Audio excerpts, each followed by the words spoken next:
काफ़ी बार ऐसा होता है कि आप एडवर्टीजमेंट करते हैं, काफ़ी बड़ी ऑडियंस तक पहुंचते हैं, बट प्रोडक्ट का सेल नहीं होता है। तो इस सिनारियो में ज़्यादातर मार्केटर्स अपनी एड स्टॉप कर देते हैं। क्या आपको भी ऐसा करना चाहिए? मेरे नज़रिए से देखें तो नहीं, कभी भी नहीं। ऑब्वियसली आप मुझे पूछेंगे कि ऐसा क्यों? तो चलिए मैं आज के वीडियो में इसी का रीजंस आपसे डिस्कस करता हूँ विथ लॉजिक।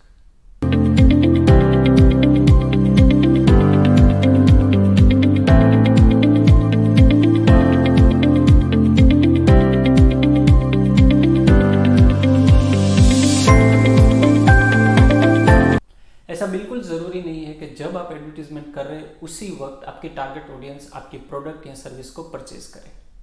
ज़्यादातर मार्केटर्स ये ट्राई करते हैं कि एक ही पीस ऑफ कंटेंट से वो ब्रांड अवेयरनेस क्रिएट करना चाहते हैं, वो अपनी टारगेट ऑडियंस को मोटिवेट करना चाहते हैं कि वो उनकी ब्रांड को कंसिडर करे, as well as at the same time वो चाहते हैं कि वही पीस ऑफ कंटेंट से वो उसे इंस्पायर भी करे कि वो बाइंग डिसीजन ले। अगर आप भी ऐसा अप्रोच ले रहे हैं तो यहाँ पे फेलियर होने के चांसेस बहुत ज़्यादा है, क्योंकि आप एक सिंगल पीस ऑफ कंटेंट से यूज़र को brand awareness to consideration to conversion ले जाने की ट्राई कर रहे हैं। तो आप बोलेंगे कि इसमें गलत क्या है? चलिए मैं डिटेल में थोड़ा समझाता हूँ। जब भी कस्टमर एक प्रोडक्ट या सर्विस को परचेज करने का डिसीजन लेता है तो वो ऑलरेडी वो कन्वर्जन स्टेज के अंदर होता है। वो उस प्रोडक्ट के बारे में अवेयर हो चुका है, उसका क्या प्रॉब्लम था उसके बारे में उसे पता है, उस प्रॉब्लम का सॉल्यूशन कौन कौन दे सकता है, ये कंसिडरेशन स्टेज भी वो पार कर चुका है। इसीलिए वो एक पर्टिकुलर ब्रांड के ऊपर डिसीजन ले रहा है, यानी कि वो कंसिडरेशन स्टेज के आगे निकल के कन्वर्जन स्टेज के अंदर आ चुका है। इसका मतलब ये हो रहा है कि आप अपनी एडवर्टीजमेंट से काफ़ी सारी बड़ी ऑडियंस को पहुंच रहे हैं, लेकिन वो आइदर ब्रांड अवेयरनेस स्टेज में है या कंसिडरेशन स्टेज में, कन्वर्जन स्टेज में नहीं है। इसीलिए वो आपकी प्रोडक्ट या सर्विस को परचेज नहीं कर रहे हैं।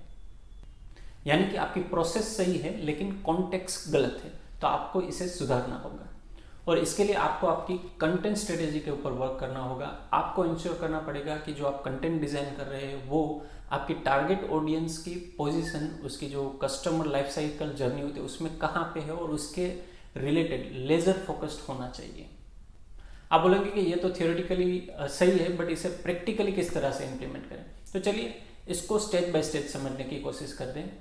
सबसे पहला स्टेज होता है ब्रांड अवेयरनेस। तो यहाँ पे आप जो कंटेंट बना रहे हैं उसमें आप वाइट पेपर्स को इंक्लूड कीजिए, वीडियो को इंक्लूड कीजिए, या आप अपनी जो भी प्रोडक्ट या सर्विस है उसके रिलेटेड टिप्स शेयर कीजिए। ये बहुत ही इफेक्टिव होगी ब्रांड अवेयरनेस क्रिएट करने में। दूसरा स्टेज है कंसिडरेशन स्टेज। यहाँ पे जो आप कंटेंट बना रहे हैं वहाँ पे आप फोकस कीजिए कि अगर कोई फिजिकल प्रोडक्ट है तो आप उसका जो स्पेसिफिकेशन है उसका कंपैरिजन चार्ट बनाइए, या फिर आपको एक अच्छी केस स्टडी शेयर कीजिए, या फिर आप उन्हें कोई वेबिनार के अंदर एंट्री दीजिए ताकि आप उससे 1-to-1 इंटरेक्ट कर सके और उसे कन्विंस कर सके कि आपकी प्रोडक्ट के ऊपर उसका सिलेक्शन क्यों होना चाहिए। जो लास्ट स्टेज है वो है कन्वर्जन स्टेज, यानी कि आपने 99 रन स्कोर कर लिए, सिर्फ एक रन अब बाकी है सेंचुरी स्कोर करने में।